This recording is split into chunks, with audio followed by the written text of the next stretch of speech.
After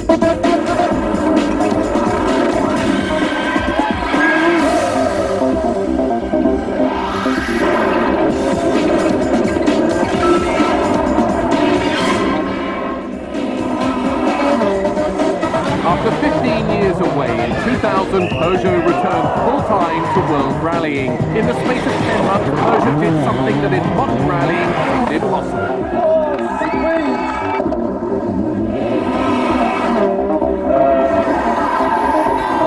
Back for their first full season, they won both the manufacturers and drivers' world titles, with the almost unknown Finn after 100 poles and an unknown quantity, the Peugeot 206.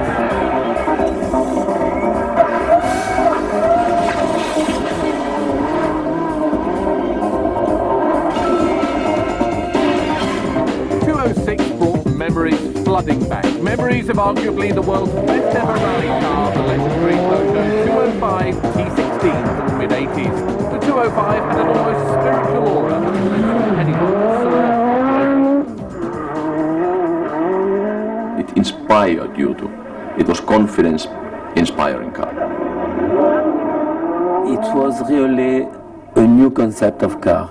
Until the 205, the best car was the Lancia, the Audi Quattro, but with front engine, four-wheel drive but front engine.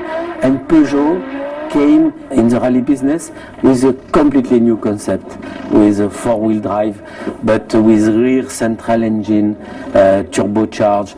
And really, it was at this time the best car possible to drive. Vatanen had won the world title in a Ford Escort, but the Peugeot was something else. But it wouldn't be fair to compare with anything else because it was the product of a new era.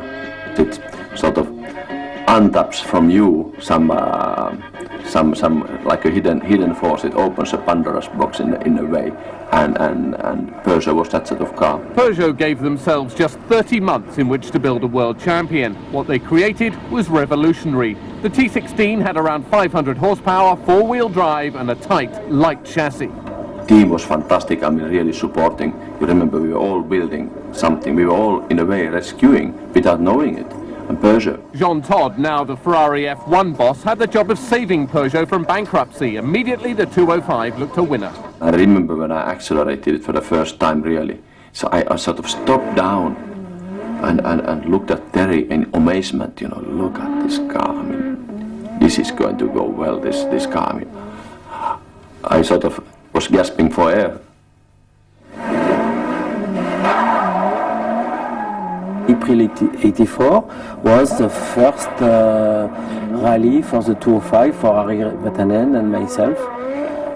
It was really a big moment, big time for all the team. And maybe at the middle of the rally, the two cars were leading. Harry was first, I was second. It was a big time in the life of a driver and I think for Harry and for myself to see how competitive was the car. Unfortunately, Harry had an accident at the 2/3 of the rally and I could finish fourth. And then you know the big story of this car. It took just 3 rallies for the 205 to become a winner on Harry's home event in Finland, and another 12 months to become world champions. The 205 clocking up 7 wins from 9 starts. The new challenger's name is Peugeot.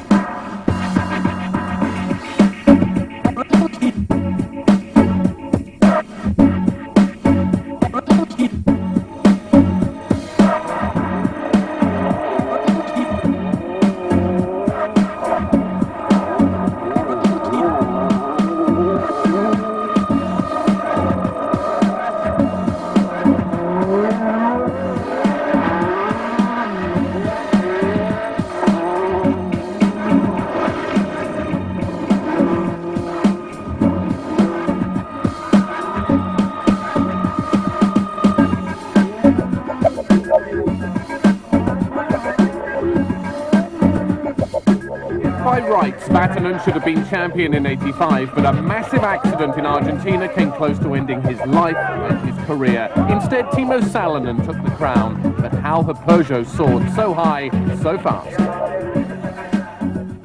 If you want to win, you must have the right engineers, you must have the budget coming from the main board, and you must have also the good, the best driver possible. At this time, the cocktail was perfect. A year later, Peugeot proved they were no one-hit wonders. Juha Kankkunen taking the driver's title and Peugeot the manufacturer's crown again, with wins in Sweden, Greece, New Zealand, Finland and Britain.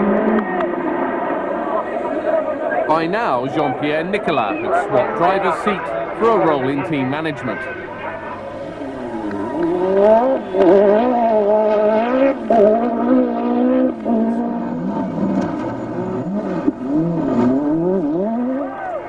But Group B monsters like the 205 soon became dinosaurs, a series of fatal crashes sailing their death knell. But only in world rallying, Peugeot quickly found new forums for their marvellous machines.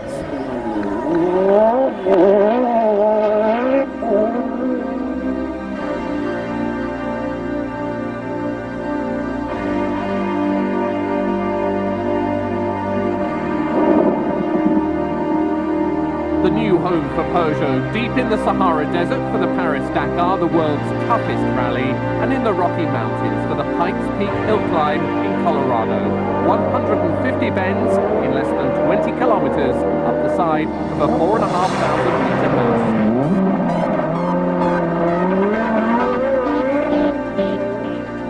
I think Pikes Peak and Paris-Dakar, they represent two extreme sides or ends of rallying and anything in between. So that just goes to prove how wide is the scope of rallying. To tackle the two events, Peugeot added the 405 to their team of 205s. Vatanen shattered all opposition in America to win Pikes Peak in 1988 on a road with nothing but thin air to one side.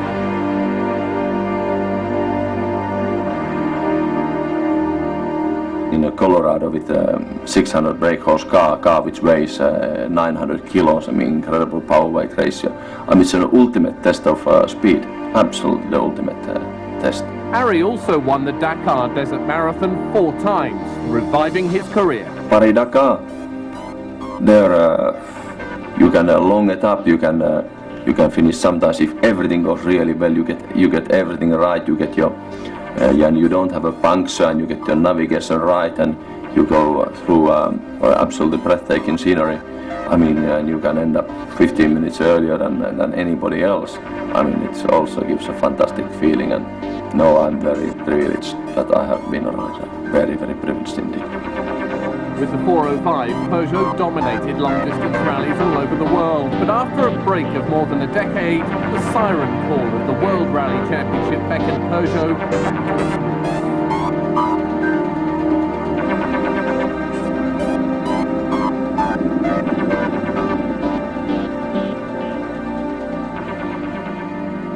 We had the new car, which was the 306. And this car was really competitive in his category. And this category at this time was growing up. It was this famous kit car 2 liters. When we proposed, after 2 titles in France, to come back in the World Championship, we had really a fantastic support.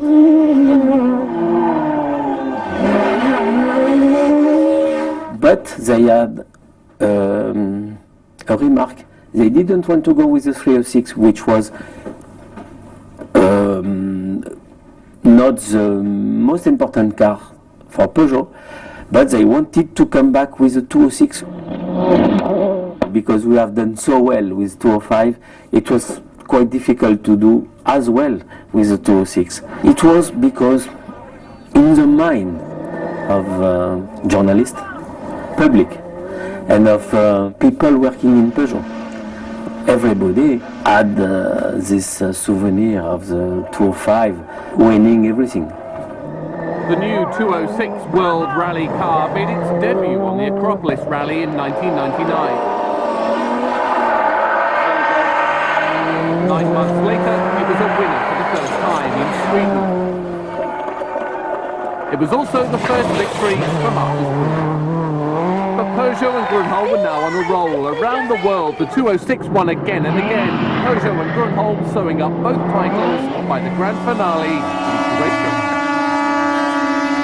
With rallying in its most competitive era, how did they do? They really got their act together very well last year. Mitsubishi was not doing very well last year. So when nothing is or not too much is expected of you, I mean you don't have pressure, and in fact you get your act together very well, and that's what happened to Peugeot team last year. Before we came into the championship, the situation was a little bit too quiet in the championship. I think that in order to boost teams, you need to have a new coming team with a real ambition to win.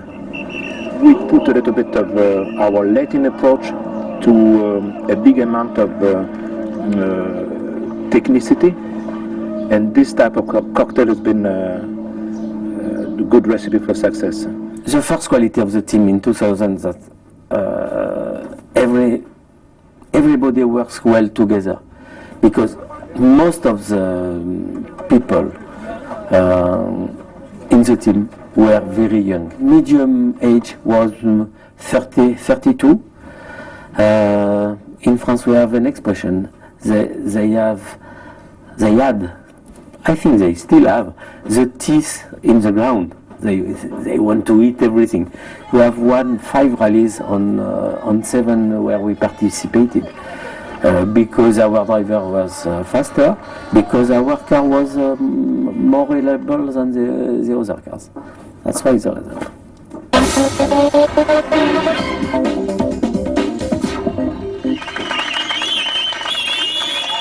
Marcus' main quality he has is commitment, desperate commitment. Somebody who's used to be starving of a wheel, and that eventually succeeded in having one, and when he had it, he did it. So commitment, an enormous passion for his family history. He's a shy guy, but in the meantime a very charming guy, and I would say, I stated last year as well, but everybody in the team is in love with him. There is no possibility of not being charmed by him. As fast as he rose to the top, Grünholm's success dropped off dramatically in 2001. He scored just 4 points from the first 8 rallies. It has been a terrible year. First 2 rallies, engine problem, we have to retire. 3rd rally we took 3rd place, that's all. And then after that Catalonia, I did a mistake.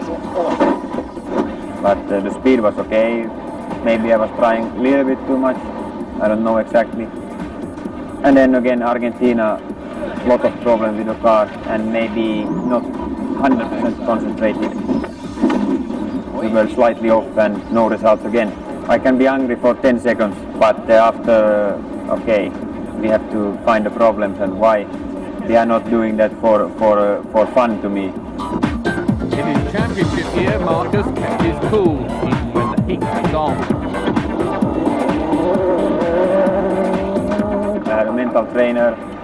Yes, now for 3 years we have worked together in some small tricks and things. The energy and the passion delivering both driver and team a title each, without any sign of pressure. I was not nervous at all. I was thinking it's my first year, I don't have to win. 2nd is okay. But finally, of course, the last 2 races, now it's close, so we will go for it. But it was quite good year, and I was lucky, and we were lucky whole team. Okay, my father was a rally driver, so I was following his footsteps, and I had a own car at home when I was 10, and we can drive on the frozen lake, so I could practice a little bit. Even though his father was killed rallying, Marcus still had the need for speed, but his first buzz came from bikes. First with more small bikes, and then step by step I came up. and okay, I was on quite good level, but I was quite tall. Not the body for a motocross driver. So I had a problem with my knees, so I had to stop motocross. So then it was easy to jump over to rally. Novice at 19, junior Finnish champion at 20, Marcus was snapped up by Toyota. But it was a stunning drive in Finland in 1998 that got him noticed. Within hours of the finish, he had 3 teams after his talents. The 3 Peugeot.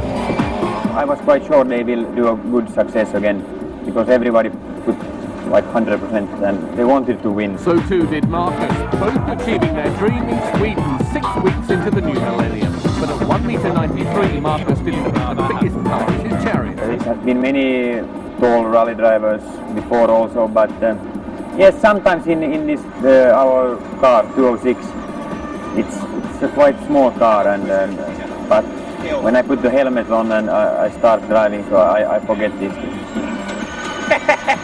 Sometimes when the car is fantastic and everything is going well, it's very easy, and sometimes I can start to laugh, yes. Even for someone so tall, success has not put Grönholm's head in the clouds. For me, the best relax is to be at home on my farm. I have a lot of things to do there on the houses, and of course I have a big family also, so to be with them, that's the only good thing and good relax. I see my future still here with Peugeot, and next year is a new year again, so everything is possible, but so far I don't want to think about that. I focus on the next rally now.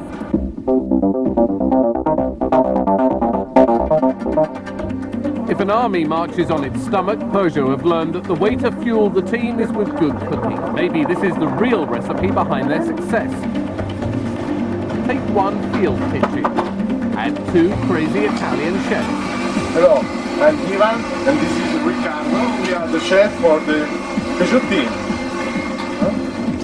Add 4 cloves of garlic, a shake of pepper, a sack full of expensive Italian mushrooms, stir with a little Italian flair, and leave to simmer for 15 minutes. In France, it's not like in English. When we see the English team on the rallies, they are happy with a sandwich. And now I prepare this shroom for the barbecue. Food is bought locally, and for the drivers, or the pilots as the team call them, the diet is healthier. For the pilot, we prepare pasta with tomato, pasta bolognese, no meat, salata di frutta, tutto very light.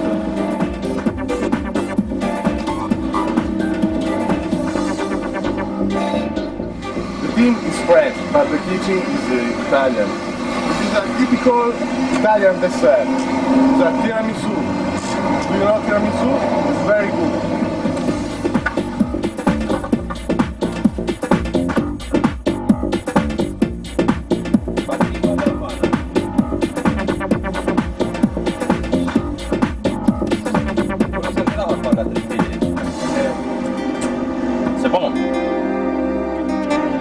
And we have to eat at each meal. That means each time we have to sit and to have 2 plates at each meal.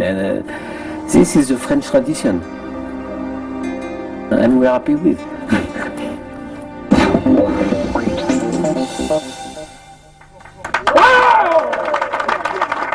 Didier has already succeeded in winning us a rally, so it's somebody who's going still very fast in spite of his age. He doesn't like the fact of showing in his curriculum vitae how old he is, and the only way he has to do it is to go as fast as he may. Didier today is still very fast. He's still in the top 6. I am sure he's still able to win a lot of rallies. When Didier Auriol blasted off the line in Catalonia, it was the start of his 122nd World Rally. By the time he reached the finish line, he notched up his 20th World Rally victory. In 25 years, the former ambulance driver has rallied for Lancia, Toyota, and last year for Seat.